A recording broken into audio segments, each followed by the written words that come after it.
Hi, everyone, and welcome to another great car here on the Car Reviews podcast with CollectorCarCanada.ca. Before we get to this unique specimen, I wanted to give you the heads up that we also run the Collector Car Stories podcast. We generally issue one or drop one once a week, and they're a little more about the fun side of the hobby as opposed to the really great details of a car we have on offer like this one. So do take a look, the Collector Car Stories podcast. We have a lot of fun with them. We also are always looking for guests for them. So if you have a car you want to tell us about, maybe an event, a collection of cars, any car story at all, drop us a line at admin@collectorcarcanada.ca. There's also a contact us page on every page on our website. Contact us link on every page on our website, CollectorCarCanada.ca. So let's get into this car though. As I say, very unique car.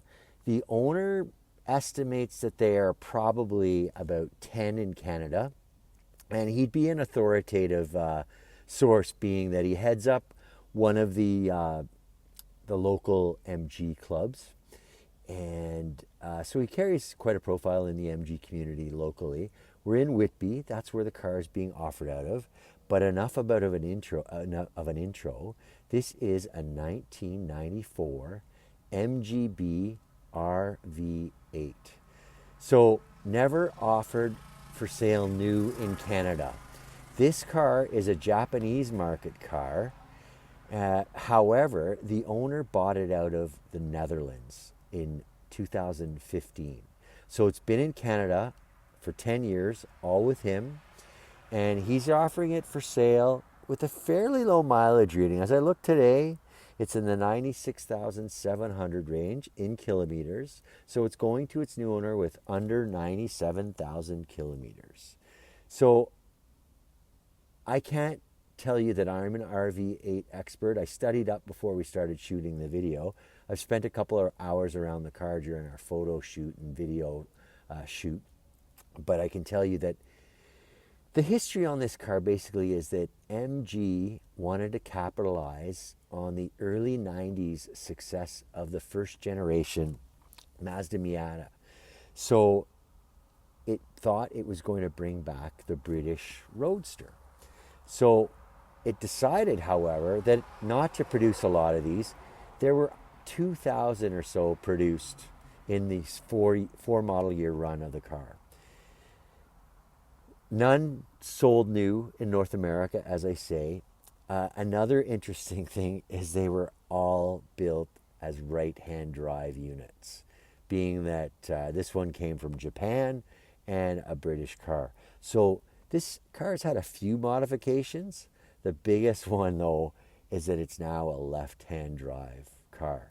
This is the only one I've ever seen. So I've never seen a right-hand drive one, but the owner estimates there are 2 in Canada that are left-hand drive. So this one's going to be lot 283 on CollectorCarCanada.ca. I think what I'll do next is we'll give it a start and we'll continue with our normal tour of a car. But here we go. We'll give it a start.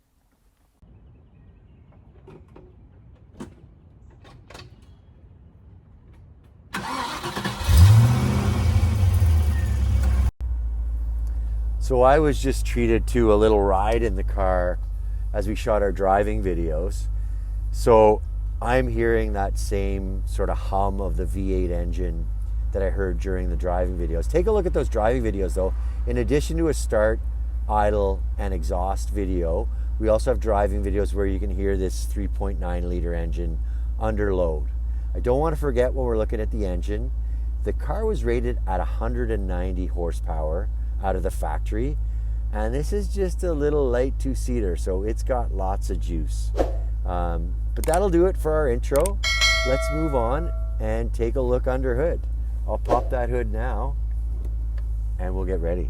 Okay, so here's a good look at the 1994 MG RV8. I've turned the headlights on partly to remind myself to mention that the owner has upgraded to some LEDs, and he says he finds a big difference with those at night. But this part of the video is more about, the engine. So let's have a good look at that Rover 3.9 liter V8.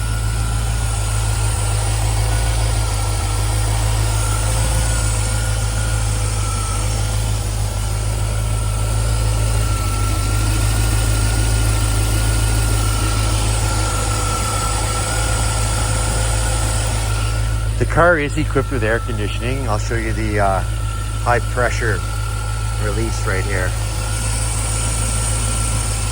We did run the air conditioner while we had the car out for some driving videos. I'm pleased to report that it blows nice and cold.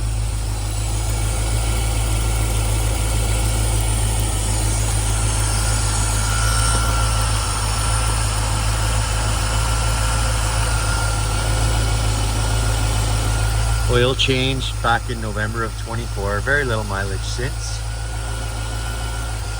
And that marker would indicate typically someone who's a DIY renter. The owner of this car, in fact, he just bought a Mercedes off our website, the 2010 Mercedes-Benz SL550. You might have seen in June. The car is only about 20 meters away from me right now, but at his home here, he's got a fully outfitted shop.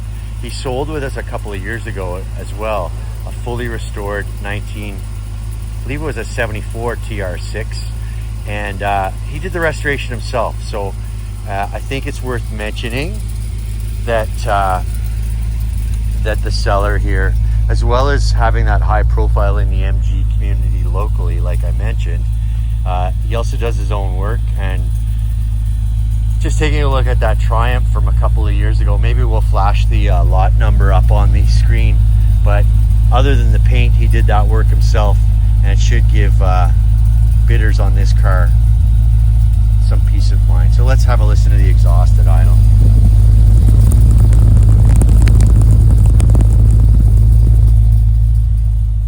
Those taillights, I can't help but be reminded of a Bentley. I want to say Arnage, but that's not what I mean. Maybe an Arnage. But yeah, certainly a British look to them.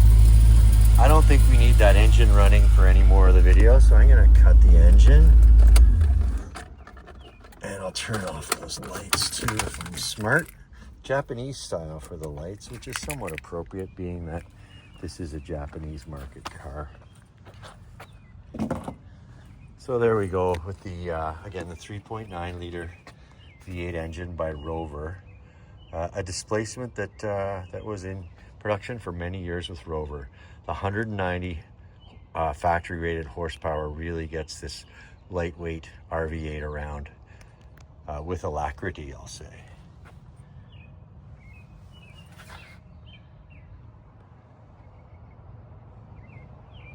I will close up the hood, begin our exterior tour.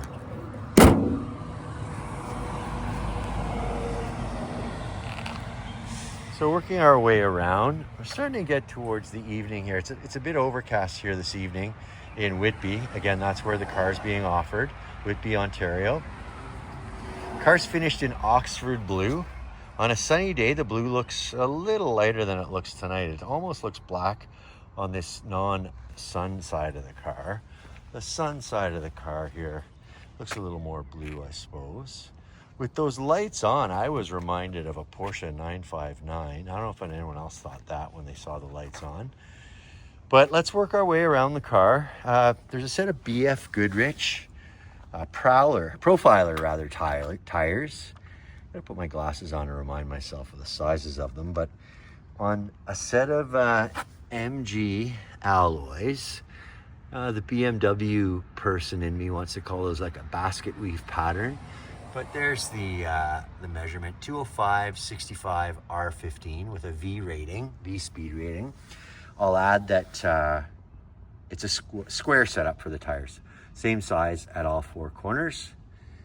And the owner has told us he will safety the car. And he has also told us he's not done a lot of miles on the car, maybe in the range of 30,000. I'll check that with him. But these are the tires that were on the car when he imported it himself from the Netherlands. So this is an indication of an overseas car. We've got the indicator lamp here on the fender. There's a manual antenna right here. We did have the radio on just to test it out, and it was working just fine. You'll see some pictures of it. It's got a RDS radio data system, so when you get it tuned, the name of the station comes up on the display. Here's a good look at the driver's rear tire. Again, 205/65 R15 on the BF Goodrich profilers with the V speed rating.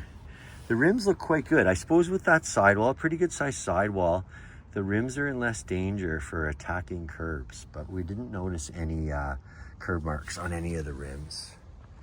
Matching blue top. That top is a replacement top. Take a look at our detailed listing for lot 283 and you'll get some details about that replacement top. The wind deflector also in place. We've got pictures of the car with the top up and down. It is a manual top. Oh my gosh, I'm just realizing for the video I forgot to put the parade boot back on, but for most of our pictures with the top down, the parade boot's in place. It is beige, matching the seats. We'll take a look at the trunk in a minute, and that's when you can see the parade boot. As well as the parade boot in the trunk, there's a cover that covers basically from front of windshield to rear of windshield.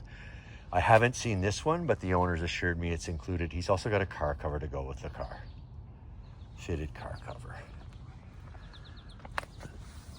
So here we go with the passenger's rear BF Goodrich profiler, 205/65 R15 with a V speed rating. Another nice clean MG rim. No curb marks on it. One observation I had that was interesting is, as I say, I've been around RV8s before, but I've been around plenty of MGBs. Door handles are the same as an MGB, so that would have been popular with the MG diehards. Another item that's the same is these clasps for the top. You find the same ones on the MGBs. And MGB, if I'm worth my salt, I know that MGBs were stopped being produced in 1980, and this car's 14 years later, so it's interesting they were using the same part.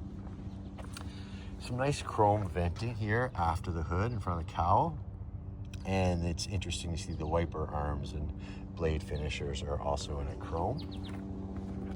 And here's a good look at the passenger side front tire, BF Goodrich profiler, 205/65 R15, V speed rated. You can get a good look at get a bit of a look at the red caliper underneath that rim. So, being that I said it, I'm gonna turn those lights back on even though the car isn't running.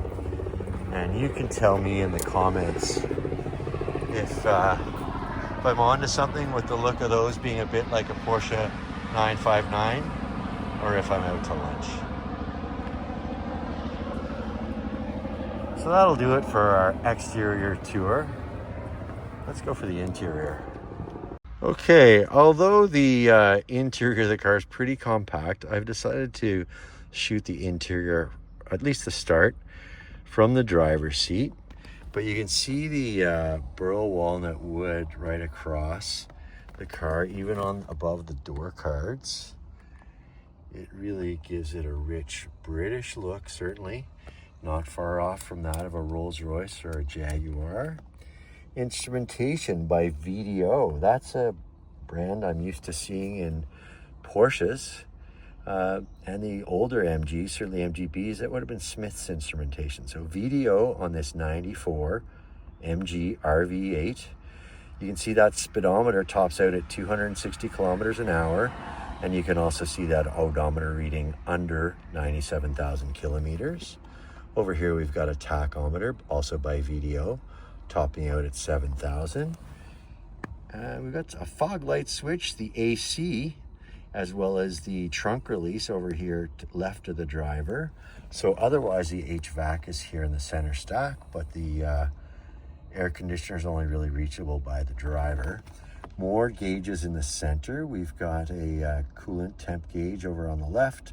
Over on the right, we've got a voltmeter. And in the center, we have a clock. All three of those are by VDO, and that VDO clock in analog is functional. That is the time right now, 8:38. Just for fun, I'll show you my fancy dancy watch. So we're right on time with that. A couple of vents. There's an external vent here too, sort of external to the passenger. And here's the radio. I'll show you that station display. There you go. So we've got the radio data system there. And a tidy little glove box. You just press that button and it opens up. Another nice little inclusion. There's a bit of touch-up paint in the Oxford blue to go with the car, just in case. And the shifter is quite something. Look at that wooden shift knob with the Connolly leather shift boot. Emergency brake also has the Connolly leather, and there's a good look at the Connolly leather over here on the passenger seat. Quite presentable, quite rich. There's a lighter up here.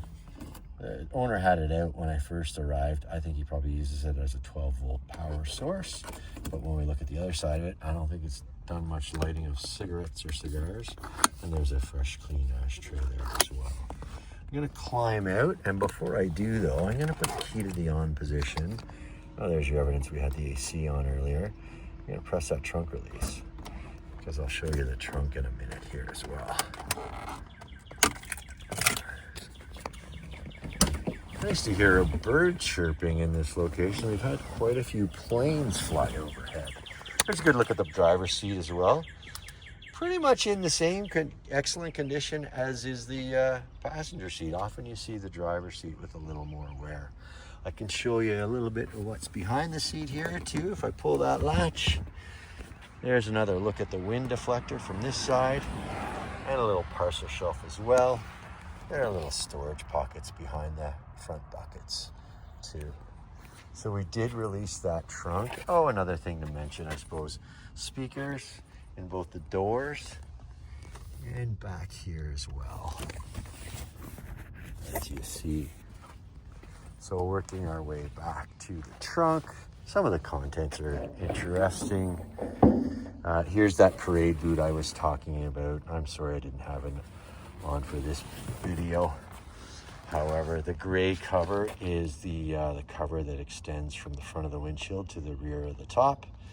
Got a spare tire change kit, so a jack and a tire iron. And we photographed what was inside of there. I'm really not sure what they were. I might ask the owner to clarify that for me.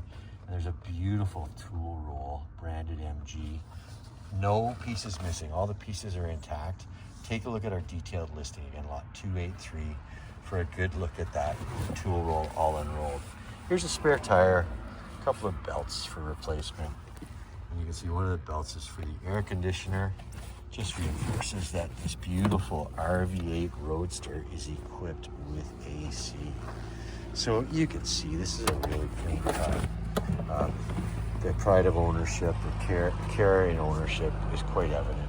There's a good look at the trunk lid as well. So I think that's a good look at the interior and the trunk. I think I'll take one more quick walk around the car and we can move to some closing thoughts.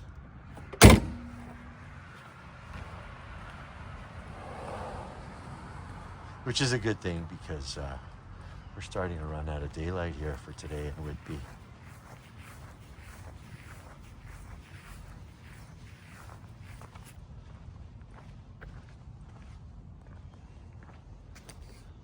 Okay, I always like this angle of a convertible with the top down. Let's move over to some closing thoughts for lot 283 on CollectorCarCanada.ca. So that's a good look at our 1994 MG RV8. Again, it's a 3.9 liter V8, factory rated at 190 horsepower. It's got a 5-speed manual to get all that power to the rear wheels. Finished in Oxford blue over a beautiful tan or beige Connolly leather interior. I hope you got a good look at those seats when we did the interior tour, because they're not just any run-of-the-mill leather interior. I remember the first car I bought was a Honda with leather interior, and I was pretty excited to get leather, and then I upgraded on my next car and I realized, oh, leather interior isn't just binary, there are different grades. Certainly this is a fine grade with the Connolly leather. Lot 283 on CollectorCarCanada.ca, 1994 MG RV8 Japanese market model via the Netherlands to Canada in 2015. Under 97,000 kilometers. And I think that's about all there is to say about this sharp two-seater in Oxford blue. Thank you for watching, and we're going to move on to the next car.